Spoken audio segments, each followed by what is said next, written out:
Hey everybody, my name is Jennifer. This is Metatron is speaking. I'm going to be talking to you today about the next Lightworker Gateway, which is going to be from March 4th of 2024 through April 4th of 2024.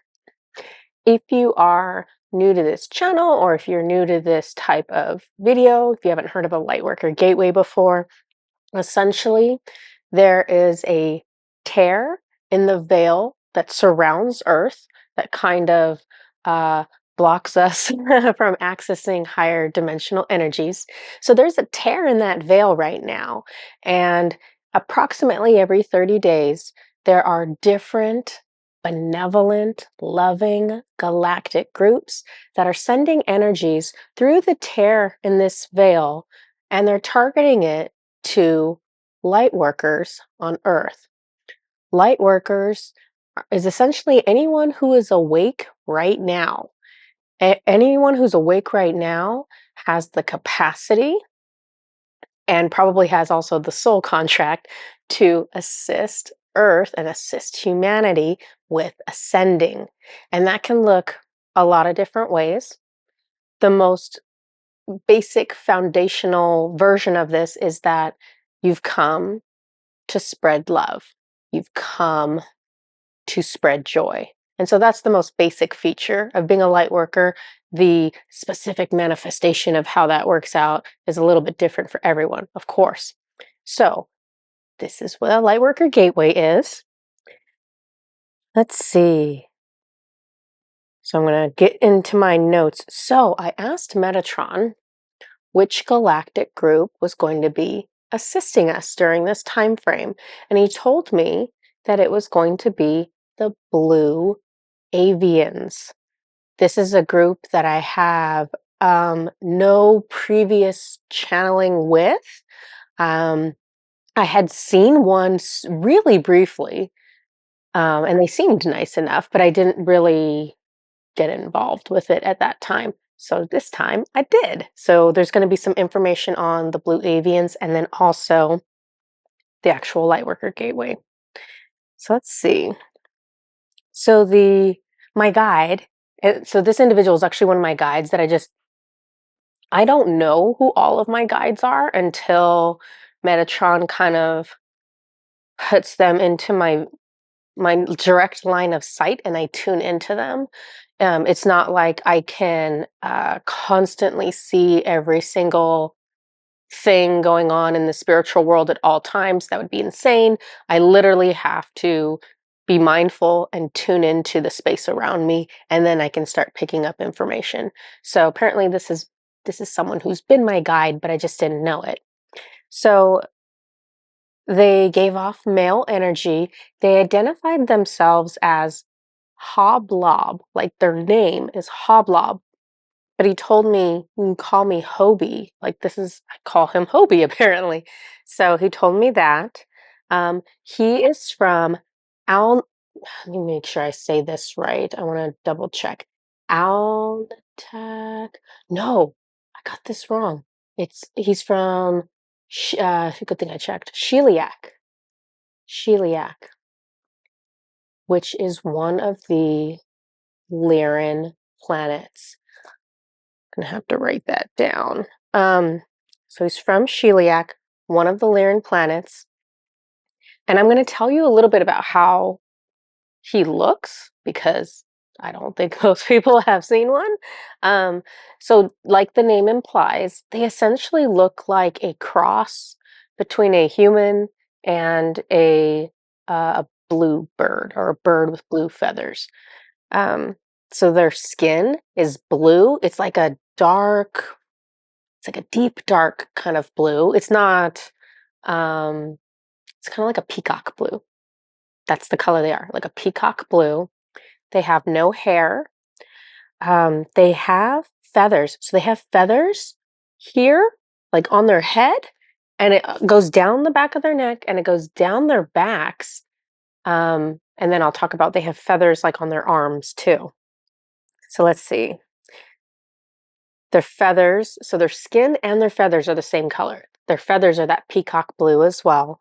The feathers actually kind of have peacock-like qualities because if you look really closely at the feathers and you kind of turn them in the light, you can see that same kind of sheen or like metallic kind of shine almost to the feathers the same way a peacock has. So really pretty.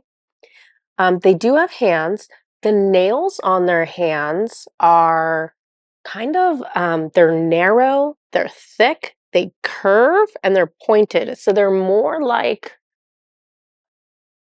they are the shape of a claw, but they are made of nail material, if that makes any sense. So it's kind of like a cross between the two.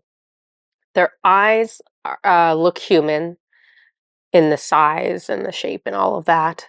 But they look very, very bird-like on their heads other than their eyes. So they have like these really deep grooves in their face, and they do have like this beak-like mouth. It's a beak, basically. They've got two little holes for a nose, the same way a bird does. And then when they hold their arms out, I could see just a little bit, like not a lot, but I could see a little bit of like feathers coming down. It wasn't enough that it was um, like a bird wing or something that was like functional. So they have basically remnants of a wing. It is not used for flying. And these beings don't wear any clothing. So that kind of gives you an idea of what they look like. So I was ready to channel Hobie, and I was just kind of feeling into his energy. And he's like really still, really calm. Um, and then so we're sitting there and he's just like totally still and calm. And then suddenly he like flexed. This is how I describe it. He flexed the feathers on his head. So he made his feathers on his head kind of stand up.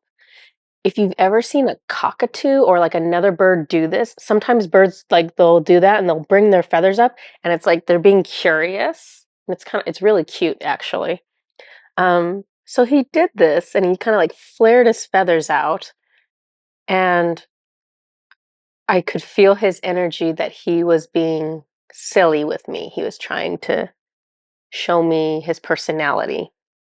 And so because I could feel a little bit of his energy, I could tell that he is an incarnation of Metatron because Metatron's energy is like unmistakable. Nobody else feels like that. And typically, Metatron souls, other than like Ashtar, normally, if it's an incarnation of Metatron, a lot of times they present with being silly, with being lighthearted, with being fun, with joking. Um, Ashtar's the only one who's like all business with me. And I shouldn't talk about him too much because he's like he's lined up with me today, actually. Which is unusual, but he's lined up with me today. Ashtar is. Okay, so let me see. So Hobie, he touches my solar plexus so I can like properly, fully, completely feel his energy. So he was silly and I was like, oh, this is Metatron. And then he touches my solar plexus and puts his energy into me. And I'm like, yep, 100%, that is Metatron. Thank you for validating that. And then just for fun, I asked him, hey, can I feel your darkness? Because I like doing that. I like understanding the full scope of whatever soul I'm interacting with, even though I have nothing to worry about, because Metatron is my gatekeeper. So he's not going to bring anyone to me who's, I was going to say dangerous. I don't know if that's the right word. He's not going to bring anyone to me that's not for my greatest good. Unless, of course, he's trying to teach me a lesson. So I guess maybe that's also why I check. So I asked the guide, can I feel your darkness? And so he shows me his darkness.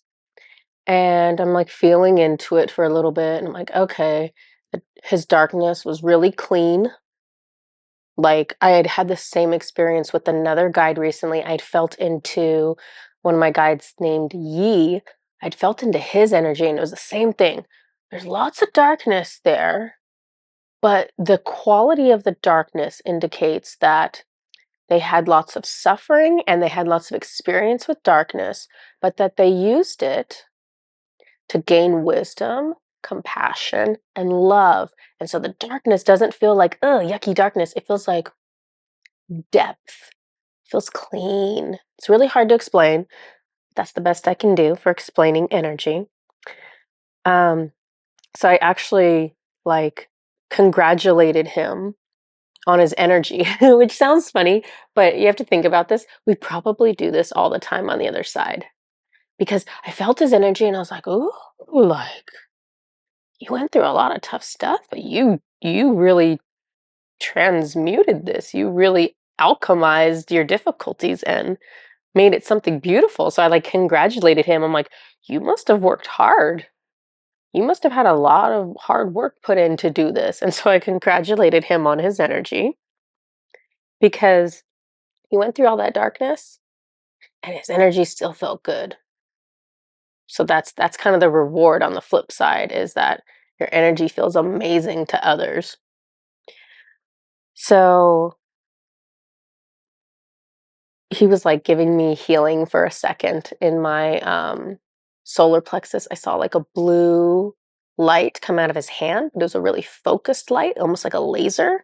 And so he was doing some healing on me. So I was like, okay, very typical of any guide I talk to. They just start working on my energy, which is like kind of weird because in our world, if we get introduced to someone new, they don't just like, even if they're a doctor, they don't just start like working on you, right? But in the energy world, I guess they do.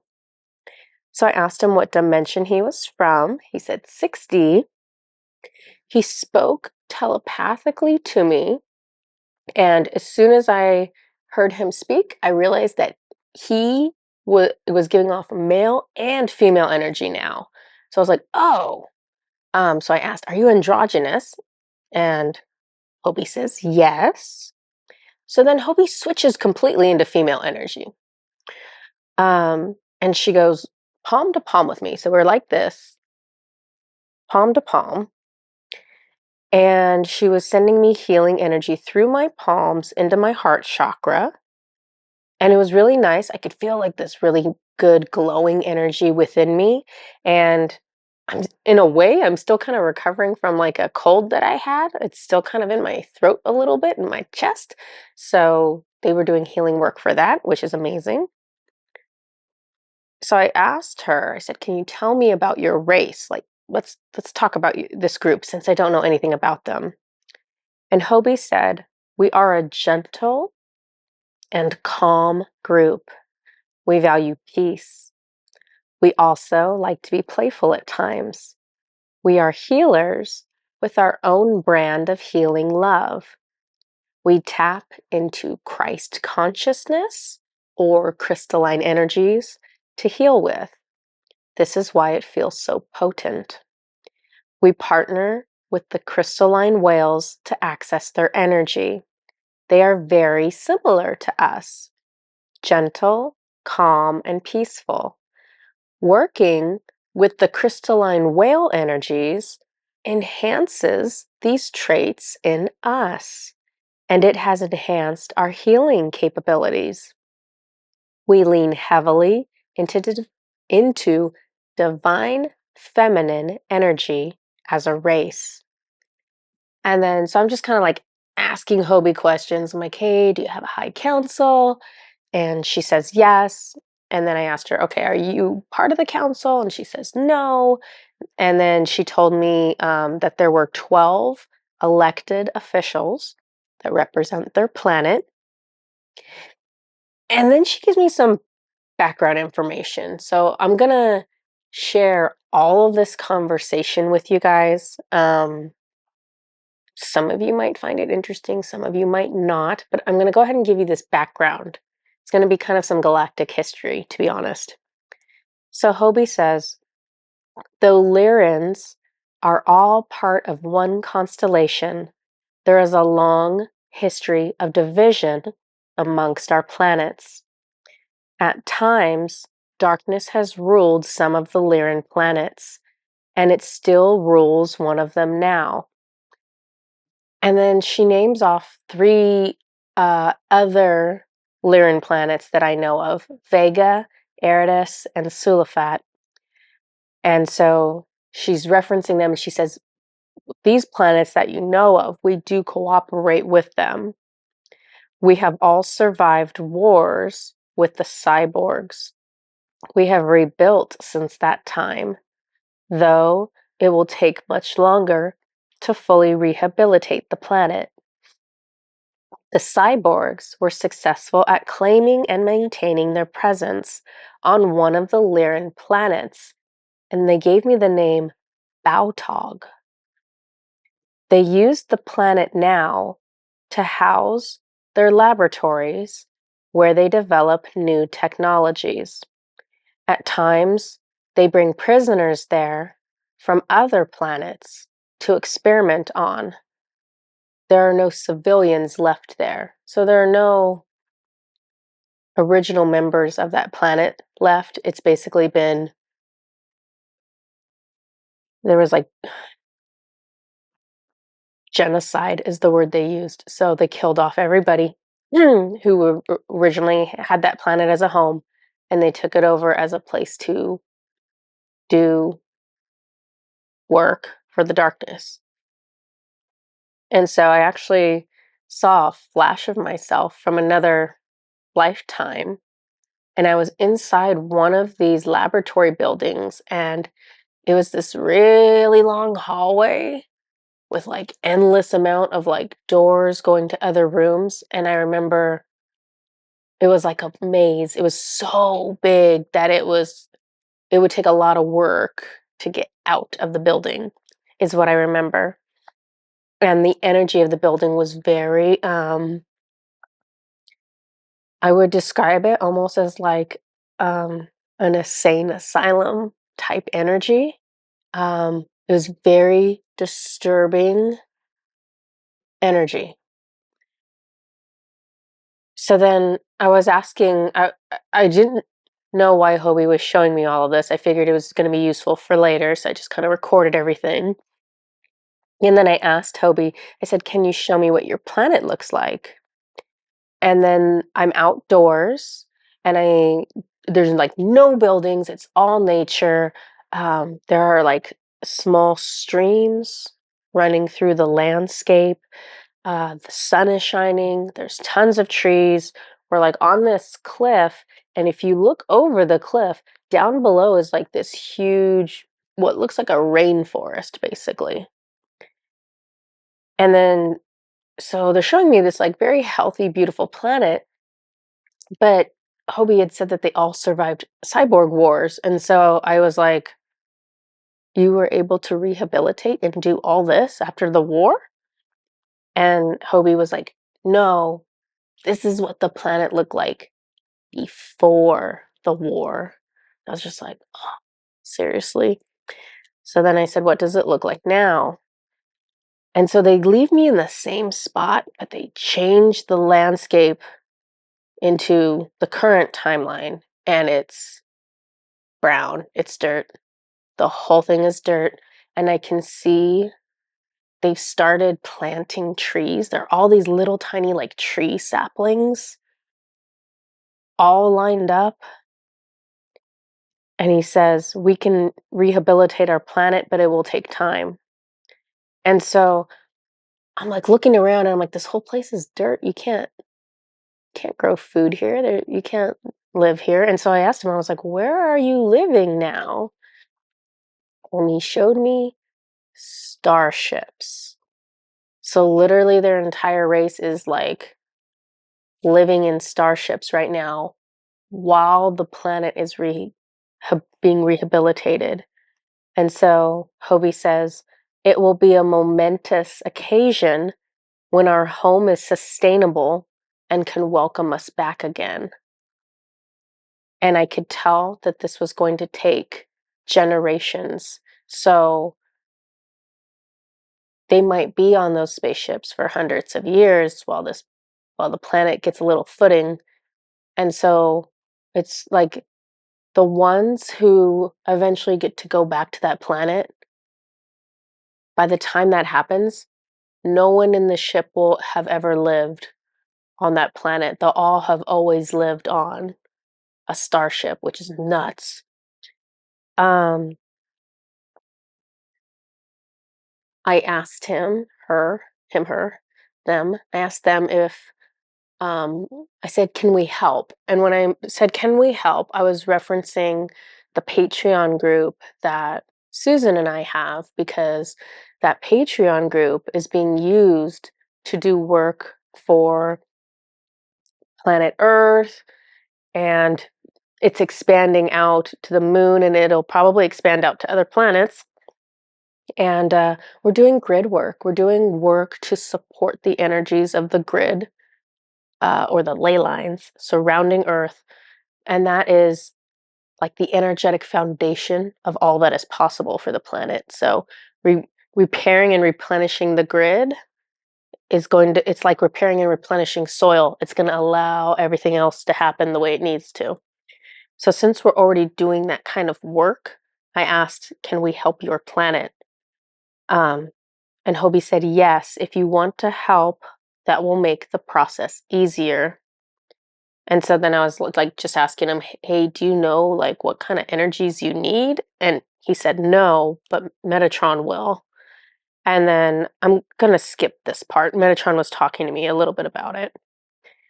And it's funny because I was asking Metatron, I was like, hey, Metatron, if you know what kind of energies they need, why can't they just put those energies in themselves? And he just looks at me and he just waits. And I think, and I'm like, oh, so the reason human one of the reasons humanity is here, yes, we're here to save our own planet, rehabilitate our own planet, rehabilitate our own race, I guess, humanity. But we were given this kind of like, for lack of a better description, super soldier, etheric DNA. We were given etheric DNA from all these different places that combined into this like magnificent, powerful body. We probably don't feel that way. We probably don't recognize that. But this is the body, the human body is the body that was created by all of the higher beings with the understanding that this was going to be the race that could fix everything. This is the race that has the capability to heal themselves and to heal the rest of the universe. So, in case you didn't know that, that is what humanity is. So, humanity helping another planet with their grid is more powerful than the home race doing the work, because of the power we hold, because of the etheric DNA we have, because we have etheric DNA from gods and goddesses, we have etheric DNA from dragons, we have crystalline DNA, we have Pleiadian, Arcturian, Andromedan, Lyran, we have all this DNA, and combined, we have the best of everybody. And so we have so much more power than we realize. Okay, I'm going to get off my soapbox and go back to my story here. So Metatron was allowing me to remember that there's a reason we should be the ones helping, and it's because we've got the power. He had described it in our Patreon group at one point. He was like, if bodies are bicycles, then the human body is a sports car. So everyone else is trying to get to and from on their bicycle, and we have sports cars. We just have to figure out, where are the keys? Where's the ignition? Okay? Keep that in mind. Okay. So now I'm going to go into Hobie's message for the Lightworker Gateway. Hobie says, we can help humanity in many ways. We are happy to participate in your success by providing our energies to the Lightworkers of Earth from March 4th through April 4th, we will be targeting the higher heart chakras in order to assist them with being open and flowing smoothly. Many of you have blocks that prevent you from accessing higher forms of love, and they are so desperately needed on Earth. There is nothing more important than love. There is no mission or task more important to the Lightworker than learning to love more. This is the only way you can raise your vibration higher. And this is the only way Earth will ascend. Loving more means more vulnerability, and it means changing something about how you think right now. Your thoughts are what drive your actions. So your thoughts must change in order for you to love more.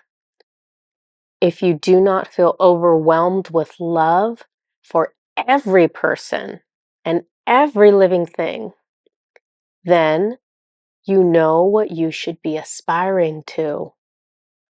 Love is not selective. It does not love only a few.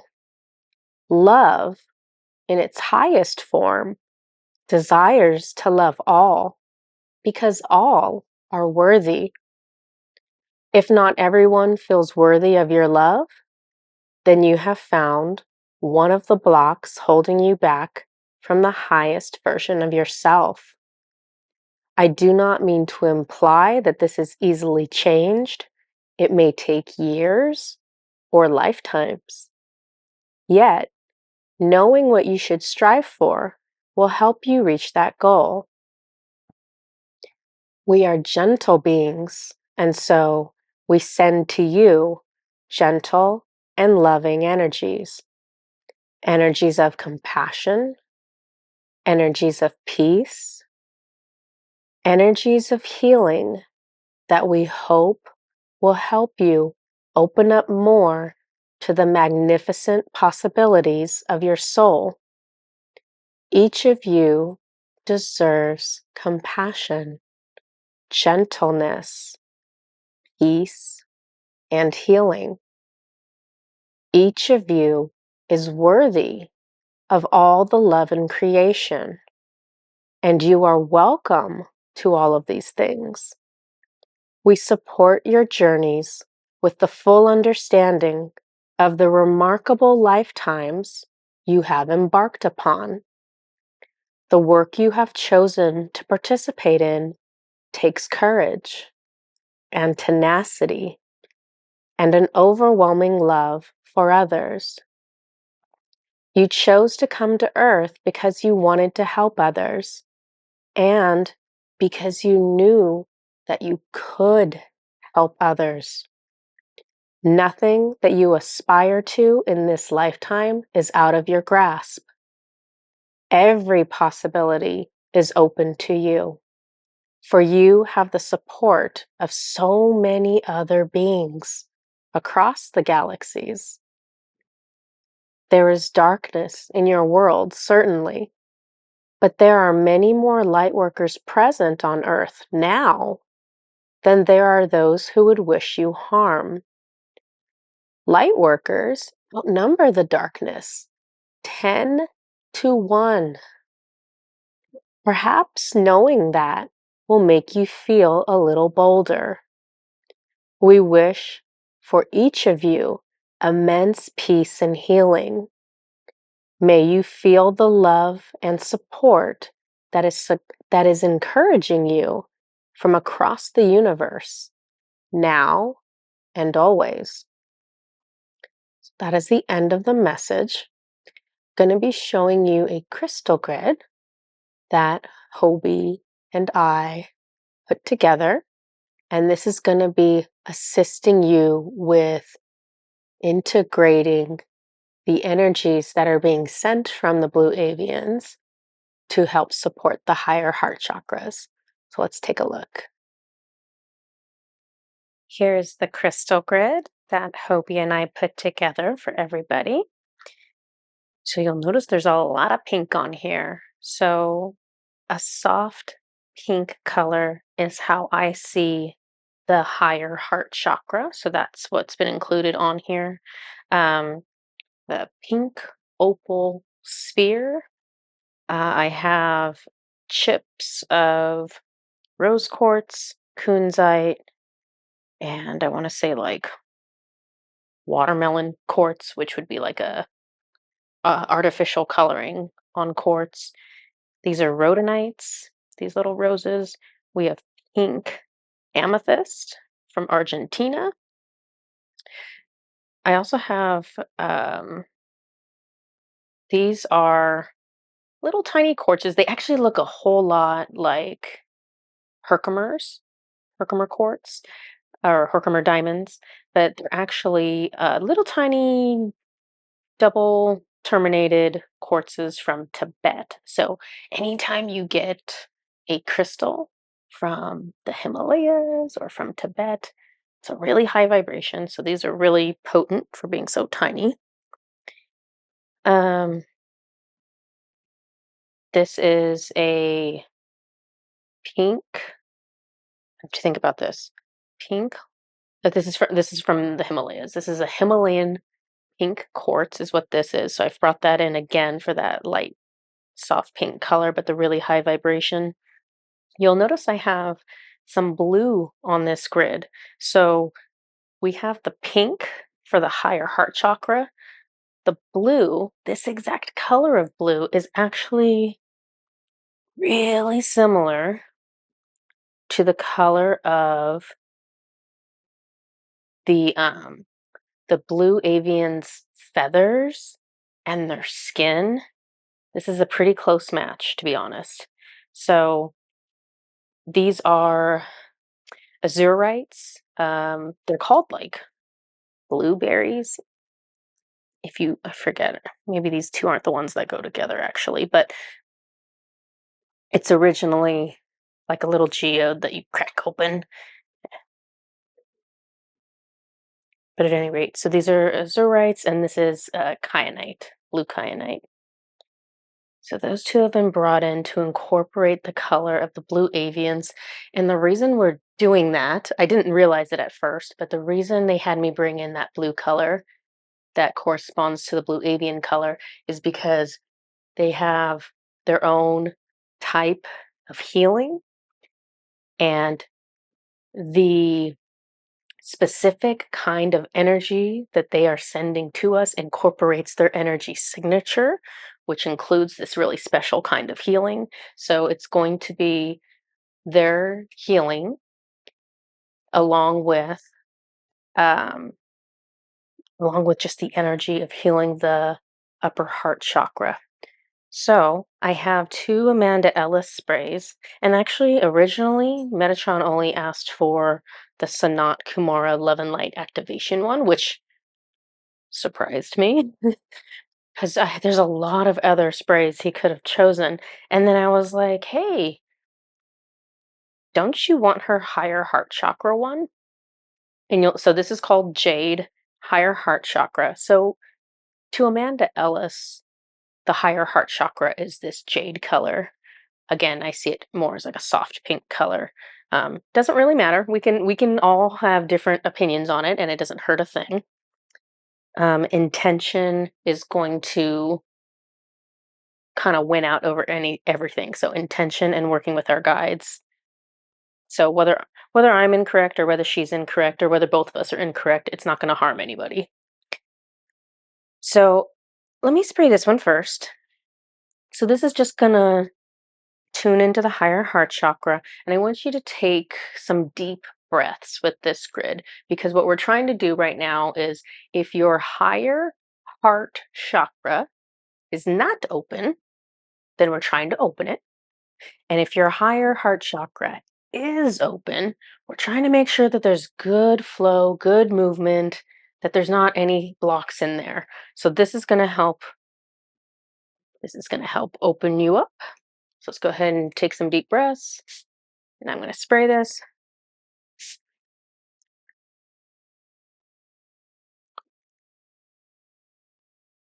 And I believe most people will say that the higher heart chakra is located above your heart chakra, but the way it's always been shown to me is actually in front of, like out in front of your body. It's not in your, to me, your higher heart chakra is not in your physical body. This is an etheric chakra, in my opinion, based on what I've been shown. And it's probably about 12 inches in front of you, in front of your heart chakra. So it's like beautiful pink light, 12 inches in front of your heart chakra. Okay. I have no idea why he chose this. I'm assuming he's going to give me more information. Obviously, it's the right color, but I literally had like 4 other sprays that were this color. So, love and light activation. You know what? Okay, so he's talking to me about this. So, this is less about the words that say love and light activation, and it's more about Sanat Kumara. So, Sanat Kumara is an ascended master who is an in. Let me make sure.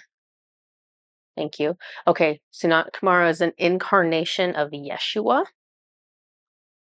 He is known, obviously, for his love and his light, his compassion.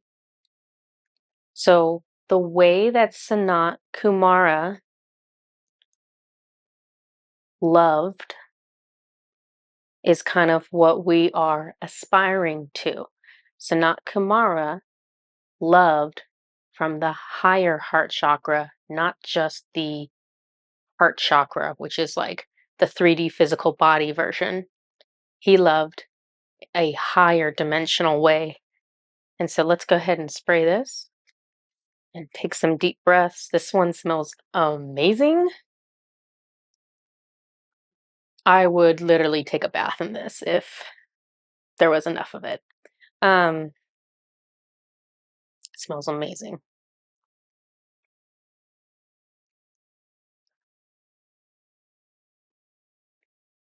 Okay, gotta be honest, when I'm taking a deep breath with this, I can actually feel this tying back to my regular heart chakra.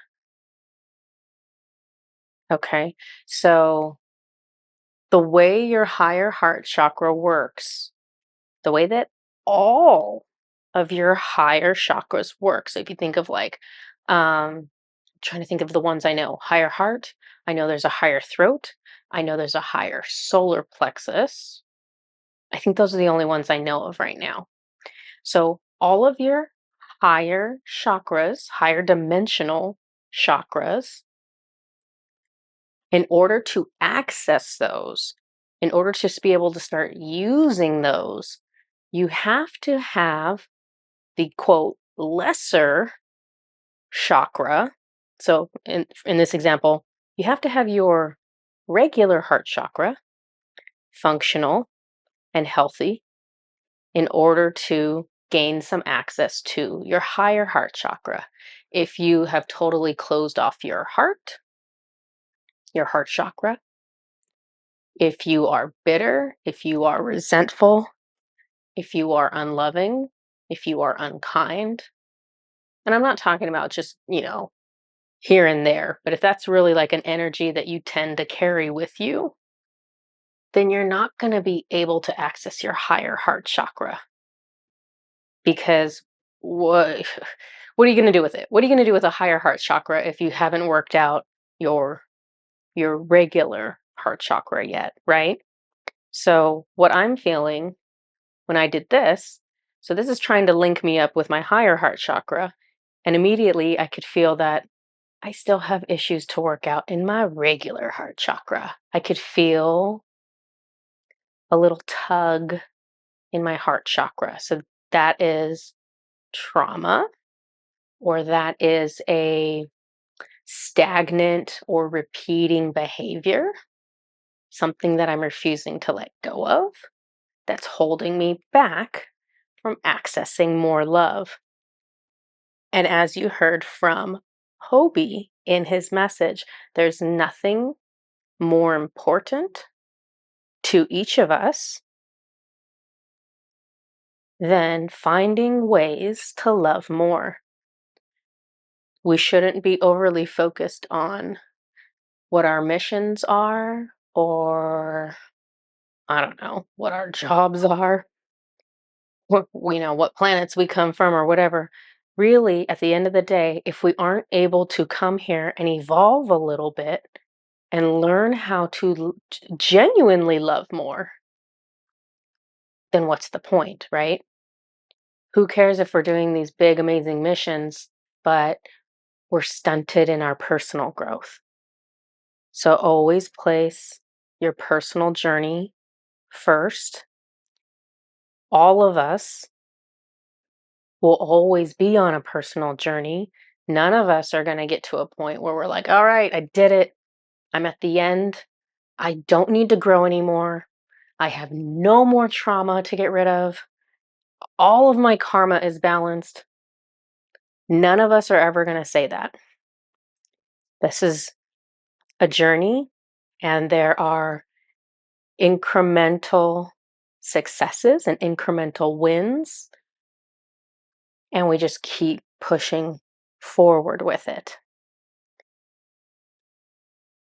So always value that part of your journey, and don't get into a headspace of, oh yeah, I've been doing this for 20 years, or I know how to channel, so I shouldn't have to work on myself. Don't get into any traps like that. All of us have to do the work, and the work never really stops. Obviously, at times we don't feel like putting the work in, and that's fine. We're humans, that's fine. But it's an ongoing process for our whole lives. Okay, I'm just going to check in with Metatron to see if he wants anything else. He says no, so that means we are good and complete. I'm going to take a picture of this crystal grid. We're going to have it on our website at orangelightenergy.com. It is for free on there if you want to download it, if you want to view it from there. This is something that can help support you this month while these energies are being sent to us, so March 2024. But because it's impacting and healing for a higher chakra, this is truly something that you could use your whole life for any kind of grief, for any kind of emotional pain. Yeah, for any kind of suffering. This is something that you could turn to and look at to help loosen up some of those traumas that need to be processed and need to be released. Okay. So this is everything I have for you, and I'll see you guys next time. Bye-bye.